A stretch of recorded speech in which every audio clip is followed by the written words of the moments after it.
The coward dies 1,000 deaths, the hero only one. So these words ring very true to me, and trust me, in many cases I've died 1,000 deaths, metaphorically. And I've never experienced that physical death because, well, I'm here.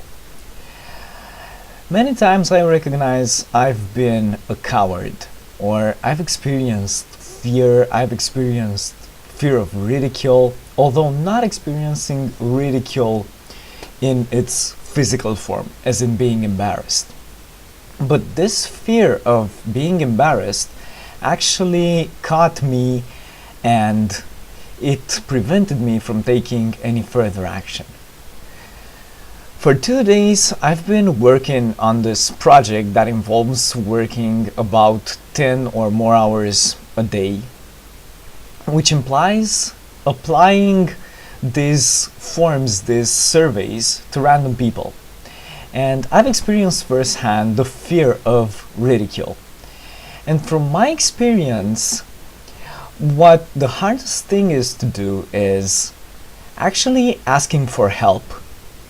Because whenever you're asking something of someone, that actually is asking for their help, asking for their contribution to something that benefits you and that doesn't necessarily imply benefiting them.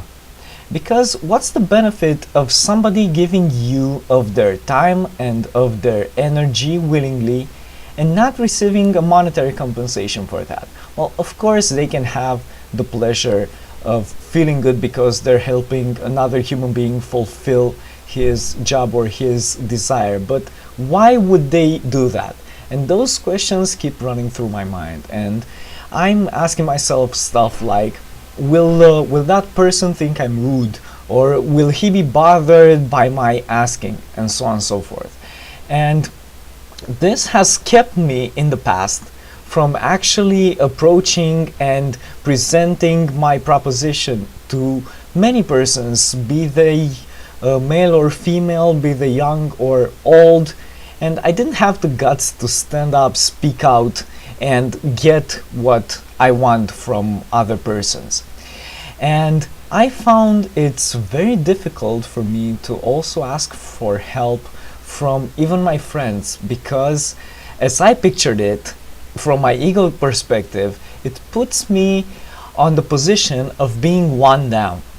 Because when you ask somebody for help, then you're in some way acknowledging that they have something that you don't, that you are in sort of an inferior position to them because they have some kind of power which you don't have, and your only means of succeeding is by they lending that power to you. So for the period you are asking something of them, they are the greater than you. You are at a disadvantage. But that's only from my ego perspective. Because see, what I've done these past days was just shut down that portion of my mind and just approach, just go to each and every person I encounter and ask them for help with the survey I'm doing. And of course, many of them would tell me that, hey, I'm busy, I don't have time right now, I'm sorry. But some of them were actually glad to respond to me, and with many of them I established a bond. And from some of the people who responded to me, I actually learned some pretty valuable lessons, and I'm actually grateful for that. But see, you don't only ask for help when you do surveys like I do right now for a couple of days.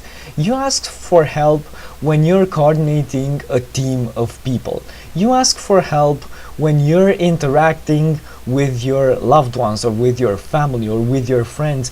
You ask for help many times, but some of us are so afraid of asking for help. Some of us are so afraid of admitting maybe they don't know how to do everything right, or maybe they have some shortages in some domain of their life, because that will just make them look bad.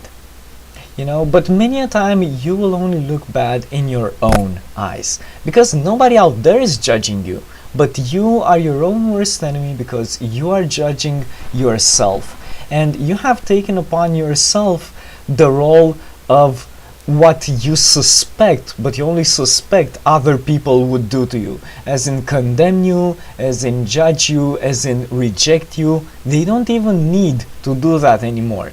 And even if they did, that would be like the hero only dying one death.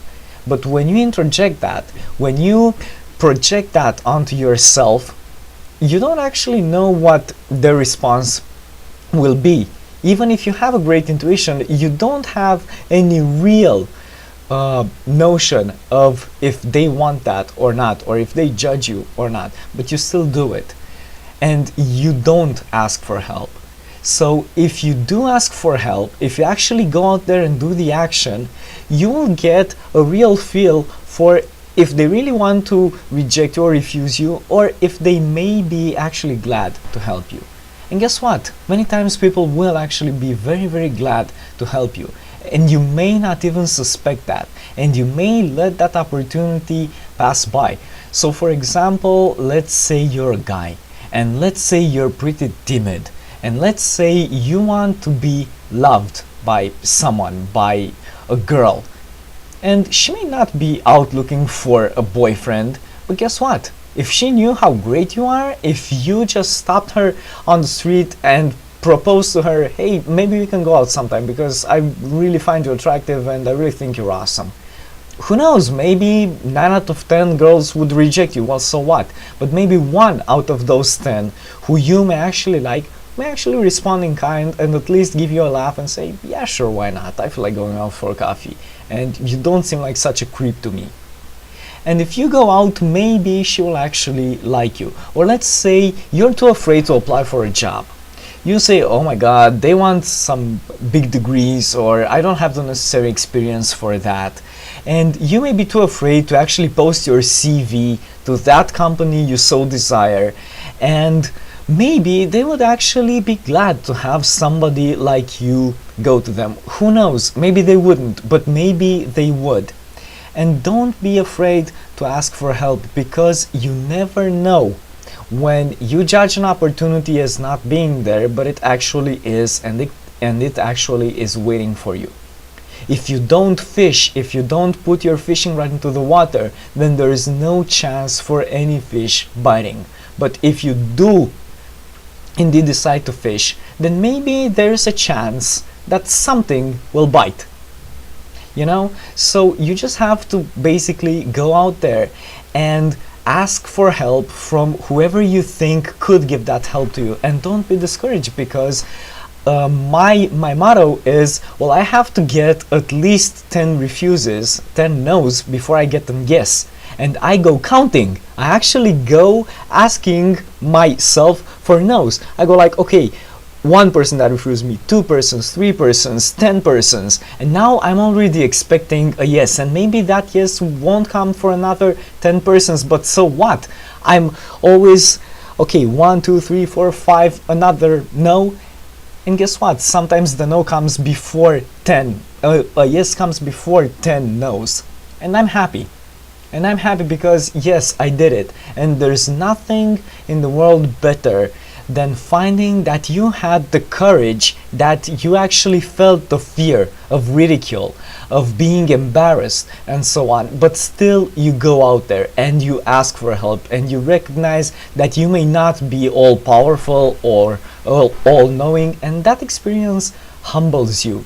But you also get a sense of great satisfaction by recognizing you too have qualities and other have qualities. And this is the basis for building effective teams.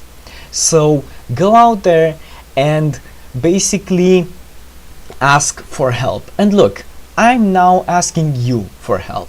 It seems that maybe 1 or 2 or 3 of you are regularly watching this video. So I'm not posting anything onto Facebook right now because I'm trying this weird experiment.